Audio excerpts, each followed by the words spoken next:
Hello friends, तो स्वागत है आपका हमारे यूट्यूब चैनल पर। जैसा कि हम लोग एक सीरीज़ चला रहे हैं जिसमें एडुटेरिया के बिहार स्पेशल से जितने भी क्वेश्चंस पूछे जाते हैं या पूछने की संभावना, उन सब क्वेश्चन को हम लोग डील करने की इसमें कोशिश कर रहे हैं, जो भी बिहार के संदर्भ में बहुत ज़्यादा महत्वपूर्ण क्वेश्चन होते हैं। ठीक है, अब तक हम लोगों ने 30 प्रैक्टिस सेट्स को कवर कर लिया। आज हम लोग 31 प्रैक्टिस सेट की तरफ बढ़ने वाले हैं। और अगर आपने वीडियो नहीं देखा है 30 प्रैक्टिस सेट तक, तो मैं उसका डिस्क्रिप्शन में लिंक प्रोवाइड कर दूंगा।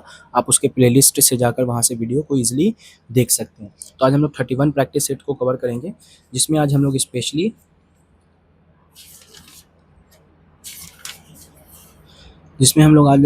क्या करेंगे, जो बीपीएससी 67 में प्रीवियस ईयर में जो पूछे गए सवाल हैं, उन सबको देखने की कोशिश करेंगे और समझने की कोशिश करेंगे। ठीक है, जो भी बिहार के संदर्भ में बहुत ज़्यादा महत्वपूर्ण टॉपिक रखते हैं। तो आइए हम लोग क्वेश्चन नंबर 1 से आज इसको हम लोग शुरू करते हैं।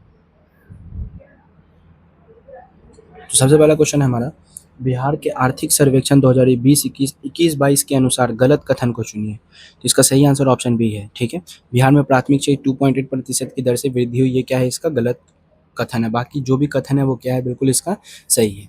इसमें हम लोग 10 मिनट में जितने भी ऑब्जेक्टिव क्वेश्चन है उसको हम लोग डील करने की कोशिश करते हैं। 10 मिनट के अंदर ही क्या हो जाता है, पूरा कवर हो जाता है। क्वेश्चन 2 है, शहरीकरण के बढ़ते स्तर के अनुसार बिहार के निम्न जिलों का सही क्रम क्या है। बढ़ते स्तर के अनुसार, ठीक है, तो क्या हो जाएगा, नालंदा, उससे ज़्यादा मुंगेर और सबसे ज़्यादा क्या हो जाएगा, पटना। तो इसका करेक्ट आंसर क्या हो जाएगा, option number C. Question number 3 है, वित्तीय वर्ष 2022-23 के लिए राजकोषीय घाटा बिहार के जीएसडीपी का डैश होने का अनुमान है। कितना होने का अनुमान है, 3.47%। ठीक है, क्वेश्चन नंबर 4 है, वह विकल्प चुनिए जो बिहार का 7 निश्चय भाग 2 योजना का हिस्सा नहीं है। कौन सा नहीं था, तो सभी के लिए वायु मार्ग, ये हिस्सा इसमें नहीं है। बाकी हर घर में सिंचाई की पानी, युवा शक्ति, बिहार की प्रगति, सशक्त महिला, सक्षम महिला, ये सब क्या है, इसका पार्ट है। लेकिन सभी के लिए वायु मार्ग, ये इसका पार्ट नहीं है। क्वेश्चन 5 है हमारा, प्रति व्यक्ति आय के अवरोही क्रम में बिहार राज्य के जिलों का सही क्रम बताना है। ठीक है, अवरोही क्रम में बताना है। इसका करेक्ट आंसर ऑप्शन सी है, यानी कि नवादा, सबसे ज़्यादा नवादा, फिर किशनगंज, फिर पूर्वी चंपारण, फिर अररिया और सबसे आखिर में हो जाएगा शिवहर। ठीक है, सबसे कम यानी कि शिवहर का है, उसके बाद अररिया का है, फिर पूर्वी चंपारण, फिर किशनगंज, और इन सब में से सबसे ज़्यादा किसका है, तो नवादा का है। ठीक है, सबसे कम किसका है, शिवहर का, और सबसे ज़्यादा किसका है, तो पटना का है। ठीक है, ये बात आपको याद रखना है। आइए क्वेश्चन नंबर 6 की तरफ हम लोग बढ़ते हैं। खुदीराम बोस ने किस स्थान पर किंग्स फोर्ट की हत्या का प्रयास किया था। तो ये मुजफ्फरपुर में हत्या का क्या किया था, प्रयास किया था। ठीक है, मुजफ्फरपुर जिसको बम कांड के नाम से भी हम लोग जानते हैं। खुदीराम बोस को क्या हो गया था, खुदीराम बोस को फांसी की सजा दी गई थी, जबकि प्रफुल्ल चाकी ने क्या किया था, अपने आप को आत्महत्या कर लिया था। ठीक है, आइए क्वेश्चन नंबर 7 की तरफ बढ़ते हैं। आजाद दस्ता बिहार के किस आंदोलन के दौरान सक्रिय रहा। तो ये भारत छोड़ो आंदोलन के दौरान ही क्या रहा था, सक्रिय रहा था। ठीक है, उसके अलावा अगर बिहार की बात करें तो 11 अगस्त 1942 को क्या हुआ था, सचिवालय कांड हुआ था। ठीक है, जिसमें 7 छात्रों को गोली मार दिया गया था। क्वेश्चन नंबर 8 की तरफ बढ़ते हैं। 1946 ईस्वी में गठित अंतरिम सरकार के मंत्रिमंडल में श्रम विभाग किसे सौंपा गया था, तो श्रम विभाग जगजीवन राम को सौंपा गया था। ठीक है, श्रम विभाग किसको सौंपा गया था, तो जगजीवन राम को। 1942 ईस्वी में किस त्योहार के अवसर पर जयप्रकाश नारायण हजारीबाग जेल से निकल गए थे, तो वो कौन सा समय था, दिवाली का समय था। ठीक है, और कहाँ से भागे थे, तो हजारीबाग से भागे थे। और कौन भागे, तो जयप्रकाश नारायण भागे थे। अगला क्वेश्चन है question number 10, doctor Rajendra Prasad को संविधान सभा का सभापति चुना गया कब, तो दिसंबर 1946 ईस्वी को क्या किया गया था, इनको चुना गया था। और ये स्थायी अध्यक्ष थे। ठीक है, और अस्थायी अध्यक्ष कौन थे, तो सच्चिदानंद सिन्हा थे। ठीक है, और प्रारूप समिति के अध्यक्ष की बात करें तो डॉक्टर भीमराव अंबेडकर थे। क्वेश्चन नंबर 11 है, बिहार के आर्थिक सर्वेक्षण 2020-21 के अनुसार वर्तमान में राज्य का शहरीकरण का स्तर क्या है, तो 15.3%।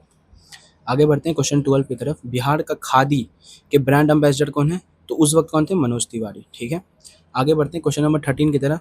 सीता माता की विश्व की सबसे लंबी मूर्ति 2251 मीटर का निर्माण बिहार के किस जिले में किया गया, तो ये सीतामढ़ी में किया गया। ठीक है, सीता माता है तो कहाँ किया गया, सीतामढ़ी में किया गया।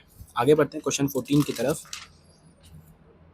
क्वेश्चन नंबर 14 की तरफ क्या करना है, इसमें मिलान करना है। बिहार के राज्यपाल उस वक्त कौन थे, ठीक है, मुख्य न्यायाधीश बिहार के मुख्यमंत्री, बिहार के मुख्य चुनाव अधिकारी कौन थे, ये बताना है। तो बिहार के उस वक्त के राज्यपाल कौन थे, फागू चौहान थे। तो ए का हो जाएगा 4। ठीक है, बी की बात करें तो मुख्य न्यायाधीश कौन थे उस वक्त, तो संजय करोल थे। अगर हम लोग बिहार के मुख्यमंत्री की बात करें तो मुख्यमंत्री कौन थे, नीतीश कुमार जी। और बिहार के मुख्य चुनाव अधिकारी कौन थे, तो HR श्रीनिवास थे। ठीक है, तो सही आंसर ऑप्शन ए हो जाएगा। इनके ए का 4, बी का 3, सी का 1 और डी का 2। आइए क्वेश्चन नंबर 15 की तरफ बढ़ते हैं हम लोग। बिहार में ऑपरेशन प्रहार संबंधित है किस चीज़ से? तो शराबबंदी से, ठीक है। शराबबंदी से क्या है ये? संबंधित है। आगे बढ़ते हैं क्वेश्चन नंबर 16 की तरफ। बिहार के ऋतिक आनंद ने ब्राज़ील में आयोजित 24वें समर डेफ बैडमिंटन ओलंपिक में भारत के लिए कौन सा पदक जीता है? तो ये स्वर्ण पदक जीता है, ठीक है। क्वेश्चन 17 था हमारा। हाल ही में बिहार के किस स्थान पर उत्तर भारत का पहला बर्ड रेंजिंग स्टेशन खोला गया था? तो भागलपुर में खोला गया था, ठीक है। कहाँ खोला गया था? भागलपुर।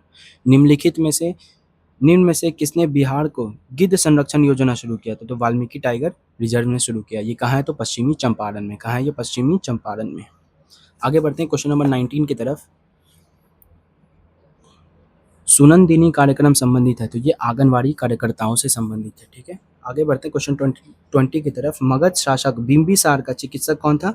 तो जीवक था, ठीक है। क्वेश्चन 21 है। बिहार में तुर्क सत्ता का वास्तविक संस्थापक कौन था? तो इब्न बख्तियार खिलजी, ठीक है। आगे बढ़ते हैं क्वेश्चन नंबर 22 की तरफ। बिहार के प्रथम भारतीय गवर्नर कौन थे?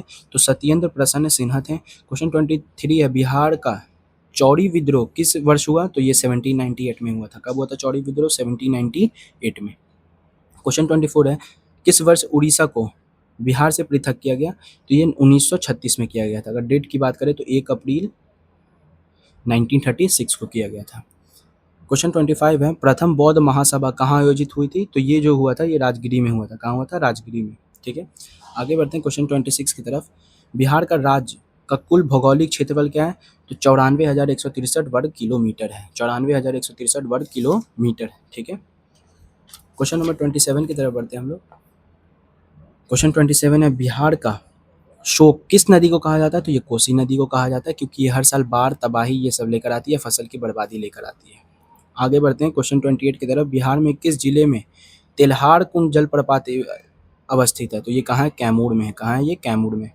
क्वेश्चन 29 है। एशिया की सबसे बड़ी एवं ताज़ा जल वाली गोखुर झील बिहार में कौन सी है? कहाँ है ये? तो कांवर झील।